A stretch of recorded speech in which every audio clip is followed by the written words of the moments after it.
हम किफायती घर खरीदार हैं। प्रोजेक्ट अभियाना 37C गुरुग्राम बिल्डर का नाम Messrs Renuka traders private limited, जो कि मैसर्स इंपेरिया स्ट्रक्चर प्राइवेट लिमिटेड की सहयोगी कंपनी है। हमने वर्ष 2018 में फ्लैट बुक किया था। 6 साल बाद 80% काम हो गया। किफायती घर खरीदार के रूप में हम लंबे समय से बैंक, होम लोन की EMI और घर का किराया एक साथ देने में वित्तीय संकट से जूझ रहे हैं।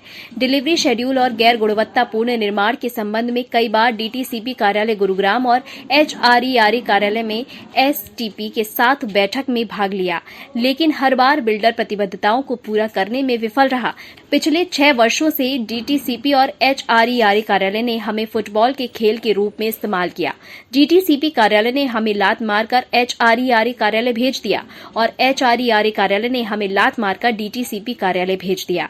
सभी शिकायतें अभी भी खुली हैं। HRERA और DTCP कार्यालय से कोई समाधान नहीं मिला है। STP कार्यालय ने कहा कि DTCP कार्यालय को ही बिल्डर का लाइसेंस जारी करने और रद्द करने का अधिकार है। पिछली बार हरेरा ने केवल मुआवजे की बात की थी। हरेरा की शिकायत संख्या CR/7218/2022 का संदर्भ ले 7 बार की सुनवाई के बाद भी कोई निष्कर्ष नहीं निकला। हरेरा बिल्डर को फायदा पहुंचाते हुए तारीख पे तारीख दे रहा है। रेरा का क्या उपयोग है? आधिकारिक शिकायत के बाद बिल्डर पर कोई नियंत्रण नहीं है। गैर गुणवत्ता के मुद्दों के बारे में हरेरा ने आधिकारिक तौर पर दौरा किया, लेकिन रिपोर्ट हमें साझा करने के लिए तैयार नहीं। RTI के माध्यम से गलत बयान दे रहा है। बिल्डर ने आपकी गाड़ी कमाई का पैसा अवैध तरीके से एस्क्रो खाते से निकाल लिया। हरेरा ने फोरेंसिक जांच के आदेश दिए। आज तक स्थिति अपडेट नहीं हुई है। प्रधानमंत्री आवास योजना के तहत फ्लैट हैं सारे, और सभी अलॉटी अपने घरों के लिए यहाँ पे बैठे हैं। सभी यही आज के टाइम पे आवाज उठा रहे हैं कि हम किसी भी पार्टी को कोई भी वोट ना देंगे। रीजन ये है, पार्टी कोई भी आए, किसी की भी सरकार हो, अधिकारी अपनी मनमानी करते हैं। चाहे फिलहाल की रूलिंग पार्टी है उसकी भी ना सुन रहे हैं, रूलिंग पार्टी भी उनसे काम ना करवा पा रही है, और दूसरी पार्टी आई है तब भी वो ना काम करती है सरकार के कहने से। वो केवल बिल्डरों के कहने से काम करते हैं। जितने भी डिपार्टमेंट हैं, हमने हजारों कंप्लेंट हर एक डिपार्टमेंट में, DC ऑफिस में, DTP में, STP में, रेरा में, हर जगह पे दी है। किसी भी कंप्लेंट का सिंगल समाधान उन्होंने नहीं निकाला। कोई भी सिंगल एक ऑर्डर निकाल करके बिल्डर के ऊपर कार्रवाई की हो। सब सारे बिल्डर के बंदे ही है डिपार्टमेंट में बैठे हुए। हम वहां पे जाते हैं, अधिकारियों से मिलते हैं, हमें ये फील होता है ये जो डिपार्टमेंट, ये जो ऑफिस बनाए गए हैं आम पब्लिक के लिए, आम जनता के लिए नहीं है।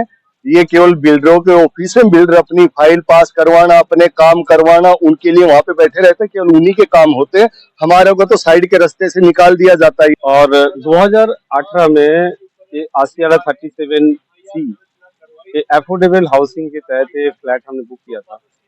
बुकिंग के टाइम बिल्डर बड़ा आराम से पेशी आए और हमसे बड़ा कमिटमेंट किया, आपको रेरा है और रेरा के तहत है तो इसमें कोई दिक्कत नहीं, आपको टाइम में घर मिल जाएगा और क्वालिटी को साथ मिलेगा, हम बढ़िया बिल्डर हैं।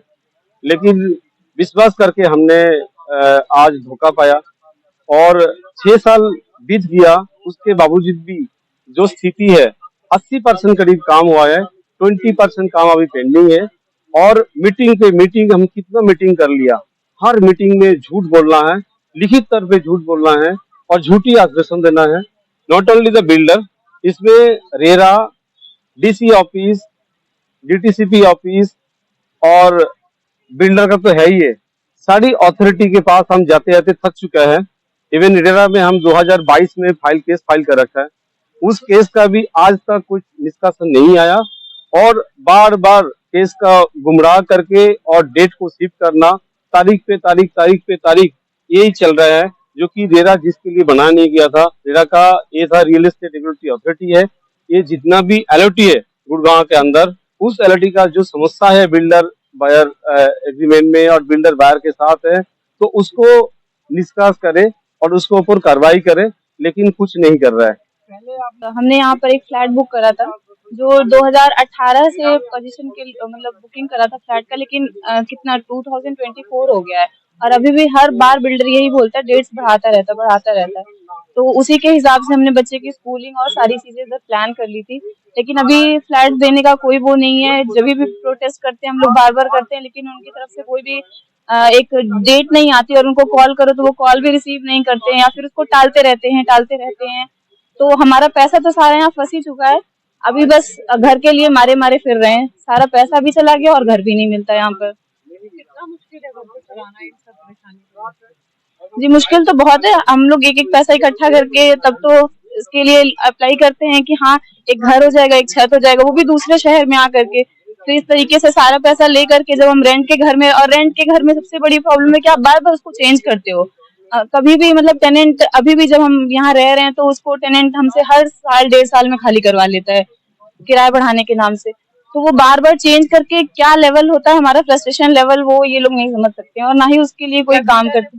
कोई फ्लैट लेने का पहले विचार नहीं था, लेकिन जब ये रेरा का इंट्रोडक्शन हुआ तो हमने सोचा कि इसमें गवर्नमेंट का भरोसा है तो हम इसको लेंगे तो हमारा फ्लैट, क्योंकि पहले भी फ्लैट सभी बिल्डर का यही हाल था, लेकिन रेरा जब आया तो हमें लगा कि शायद अब रवैया चेंज होगा तो हमने बुक कर दिया। उसके बाद भी लेकिन जब हमें अब ये पता चल रहा है कि वो तो पहले ही सही था, हमको लेना ही नहीं चाहिए था। अब हम फंस गए हैं इसमें कि हम रेंट भी दे रहे हैं और इतनी दूर से 50 किलोमीटर से हर हफ्ते आके यहाँ पे हम अपना समय भी खराब करते हैं और सब चीजें छोड़ के हम यहाँ पे आते हैं प्रोटेस्ट करें, और प्रोटेस्ट करने के बाद भी ये मिल रहा है कि 3 साल से प्रोटेस्ट हम कर रहे हैं। मैं गाजियाबाद से यहाँ आके बार बार देखती हूँ कि मेरा फ्लैट कब रेडी होगा, कब मिलेगा, कब हम अपने घर में जाएंगे, क्योंकि वहाँ भी हमारा एक अच्छा रेंट जाता है, हम उसको भी पे करते हैं, EMI भी पे करते हैं। 6 साल वेट कर रहे हैं कि अब हमें हमारा घर मिलेगा, अब हमें हमारा घर मिलेगा। लेकिन अभी हम जब T5 में जाके देखें तो हमें नहीं लगता कि अभी 6 मंथ और हमें हमारा घर मिलेगा। तो हम कब तक इंतजार करेंगे, हम चाहते हैं हमारा घर हमें जल्दी मिल जाए। मैंने ये बुक किया 2018 से बुक किया हुआ है और हम 2024 में हैं। आप मान सकते हैं कि 6 साल एक घर को बनाने में, मुझे नहीं लगता कि एक घर बनाने में 6 साल लगते होंगे। तो अब क्या कह रहे हैं, क्या मांगे हैं आप? मांगे हैं घर जल्दी से जल्दी अच्छी क्वालिटी के साथ हमें दिया जाए। तो क्या कह रहे हैं वो लोग? वो लोग बस यही है कि अभी इस क्वार्टर में हम OC अप्लाई करेंगे, आपको 6 महीने बाद आपका फ्लैट मिल जाएगा। बट फिर वो 6 महीने बाद आप कॉल करके पूछें तो फिर वो अगले 6 महीने का टाइम, तो 6 महीने करके इतने टाइम निकल चुका है। और मेरे पापा ने ये फ्लैट बुक मतलब कि ये बुक किया था फ्लाइट, और जिस कारण में मतलब कि हमारी जो पढ़ाई है जो ग्रेड 6 से मतलब 5th में जाने वो रुक गई है, और मैं चाहती हूँ कि ये जारी रहे और मैं चाहती हूँ कि मेरा ये जो फ्लैट जल्दी मिले और हम उससे परेशान है, इसलिए हमें जल्दी दे। और मैं ये चाहती हूँ कि मेरी पढ़ाई और आगे बढ़े। क्वालिटी और प्रोडक्शन जो इन्होंने जो भी मैन्युफैक्चरिंग किया है वो एक एज पर क्वालिटी नहीं है। और जो सबसे बड़ा आरोप मुझे जो दिख रहा है कि वो प्रशासनिक तौर पे दिख रहा है, क्योंकि जो भारत सरकार ने जो ये योजना लागू की थी वो प्रधानमंत्री जन आवास योजना के नाम पे की थी, लेकिन उसका जो उपयोग है उसका दुरुपयोग कर रहे हैं प्रशासनिक तौर पे, ये मेरा मानना है। क्योंकि नहीं, अभी वो 75% हुए, 25% अभी भी बैलेंस है, और उसमें भी जो क्वालिटी ऑफ प्रोडक्ट यूज हो रहा है उसकी मैं एक बार आप लोगों को तस्वीर दिखाना चाहूंगा। ये अभी बने नहीं है तब ये हाल है, मतलब दीवारों में क्रैक है। तो ये मतलब आगे आने वाले समय में जब हमें हैंड ओवर भी होगा तो उसमें रहना कितना खतरनाक होगा, ये जो है हमारे लिए बहुत चिंता का विषय है, जिसे सरकार या सरकारी प्रशासनिक तरीके से उसको हैंडल नहीं कर रही। क्योंकि प्रशासनिक तौर पे अगर हम देखें तो वो, मुझे ऐसा प्रतीत हो रहा है कि वो पूरी तरीके से उनके साथ मिले हुए हैं।